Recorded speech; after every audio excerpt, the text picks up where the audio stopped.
লক্ষ্মীপুরে নারী স্বাস্থ্য উন্নয়নে বিশেষ সেমিনার অনুষ্ঠিত হয়েছে। বৃহস্পতিবার ২৭শে ফেব্রুয়ারি রাতে শহরের একটি রেস্টুরেন্টে গাইনি বিশেষজ্ঞদের নিয়ে এই সেমিনার অনুষ্ঠিত হয়। সেমিনার আয়োজন করেন association of specialist obstetrician and gynaecologist of Lakshmipur ও সার্বিক সহযোগিতা করেন রেনাটা ফার্মাসিউটিক্যাল। এ সময় নারী স্বাস্থ্য উন্নয়ন, নারীর উন্নয়নে কমিউনিটির মধ্যে যোগাযোগ স্থাপন, মাতৃমৃত্যু ও শিশু মৃত্যু রোধ, পরিবার পরিকল্পনা নিশ্চিত, প্রসূতি ও স্ত্রীরোগ বিশেষজ্ঞদের দক্ষতা বৃদ্ধি সহ নানান বিষয়ে আলোচনা হয়। সংগঠনের উপদেষ্টা ডাক্তার মোহাম্মদ শহীদ উল্লাহর সভাপতিত্বে প্রধান অতিথি হিসেবে উপস্থিত ছিলেন ভারপ্রাপ্ত civil surgeon doctor Abdul Mobin. প্রধান বক্তা ছিলেন উপদেষ্টা ডাক্তার শঙ্কর কুমার বসাক। অতিথি হিসেবে উপস্থিত ছিলেন ড্যাব জেলা শাখার সাবেক সভাপতি professor doctor Rakibul Ahsan, NDF এর জেলা সভাপতি ডাক্তার মোর্শেদ আলম হিরু, ড্যাব লক্ষ্মীপুরের সভাপতি doctor Nazmul Islam, Renata pharmaceutical regional sales manager Ujjwal Mia প্রমুখ। পরে সংগঠনটির কমিটি ঘোষণা করা হয়। কমিটিতে সভাপতি ডাক্তার নার্গিস পারভিন, সাধারণ সম্পাদক ডাক্তার নাহিদ বিনতে রহিম, সাংগঠনিক সম্পাদক ডাক্তার জান্নাতুল ফেরদাউস রুনা, অর্থ সম্পাদক ডাক্তার ইসরাত জাহান নূপুর, সায়েন্টিফিক এবং research secretary doctor Rehana Akter Bina, সাংস্কৃতিক সম্পাদক ডাক্তার ফাতেমা বিনতে সিরাজ সুমি, কার্যকরী সদস্য ডাক্তার নাজমুল ইসলাম, ডাক্তার সিরাজু মনিরা টুম্পা। ধর্মীয় প্রতিকূলতা, অন্ধবিশ্বাস, অসচেতনতা সেবাদানের ক্ষেত্রে এক বড় ধরনের চ্যালেঞ্জ তৈরি করে রেখেছে। এই চ্যালেঞ্জগুলো এককভাবে মোকাবেলা করা আমাদের পক্ষে দুঃসহ। সেজন্য প্রয়োজন কার্যকরী সংঘবদ্ধতা। এই প্রতিবন্ধকতাগুলো উত্তরণের জন্যই association of specialist obstetrician and gynaecologist of Lakshmipur Bangladesh সংগঠনের সৃষ্টি। এই সংগঠনের মাধ্যমে আমরা লক্ষ্মীপুরের অবহেলিত নারী স্বাস্থ্যের উন্নয়নে কাজ করব, মাতৃমৃত্যু, শিশু মৃত্যু রোধ করব, শতভাগ পরিবার পরিকল্পনা নিশ্চিত করব, অপচিকিৎসা রোধে আমরা সাহায্য করব, চিকিৎসকদের মাঝে সৌহার্দ্য ও সম্প্রীতি বজায় রাখতে কাজ করব, চিকিৎসকদের মাঝে দক্ষতা বৃদ্ধিতে সহায়তা করব, প্রশাসনের সাথে যোগাযোগ বৃদ্ধি করা হবে এবং সম্মিলিত কাজের মাধ্যমে সরকারের নীতি নির্ধারণে আমরা অবদান রাখতে চাই। সম্মানিত উপস্থিতি, আমাদের এই স্বপ্ন একটি মাত্র সোসাইটি দিয়ে বাস্তবায়ন করা সম্ভব নাও হতে পারে।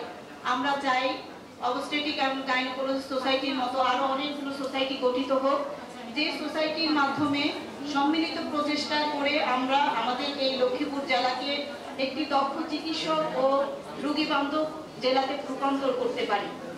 আমাদের স্লোগান নারী স্বাস্থ্যের উন্নয়ন চাই, চিকিৎসকদের কাজের নিরাপদ পরিবেশ চাই।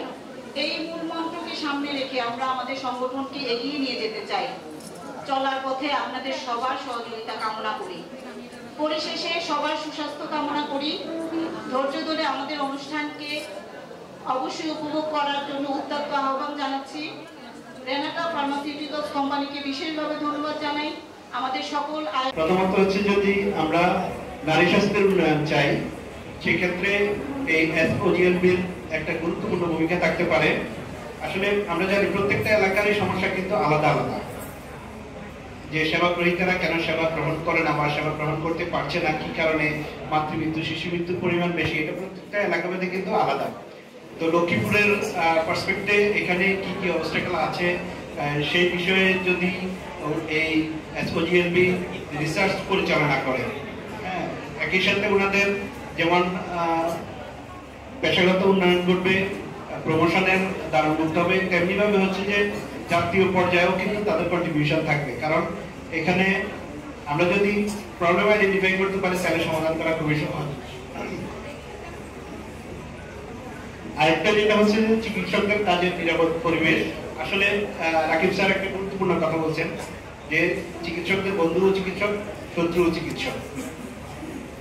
আমি এই স্বল্প চিকিৎসক জীবনের অভিজ্ঞতা যেটা বলবো, যে যতগুলা মিসঅ্যাপ হয় সেখানে কোনো না কোনো ভাবে আমরা ইনভলভ থাকি।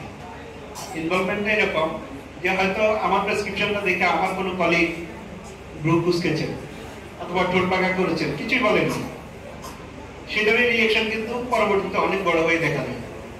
তো আমরা যদি আমাদের চিকিৎসক ভাইদের প্রেসক্রিপশন দেখার পরে সেটাকে কমপ্লিমেন্ট করি, সেটা খুবই ভালো। আমরা ক্রিটিসাইজ করতে হয় সংশ্লিষ্ট চিকিৎসকের প্রয়োজনে ফোন করে ব্যক্তিগতভাবে যোগাযোগ করে ক্রিটিসাইজ করবো, তাহলে হয়তো আমাদের মানে কাজের পরিবেশ অনেক বেশি নিরাপদ হবে। কারণ আমাদের হাতে কোনো এমুনিশন নেই, বিপদ নেই যে আমরা কাউকে ঠেকাতে পারবো। আমরা হচ্ছে যে মানুষকে বুঝিয়ে মানুষের আস্থা অর্জন করেই কিন্তু আমাদের নিরাপত্তা নিশ্চিত করতে হবে। তো সেই ক্ষেত্রে আমার মনে হয় আমরা যদি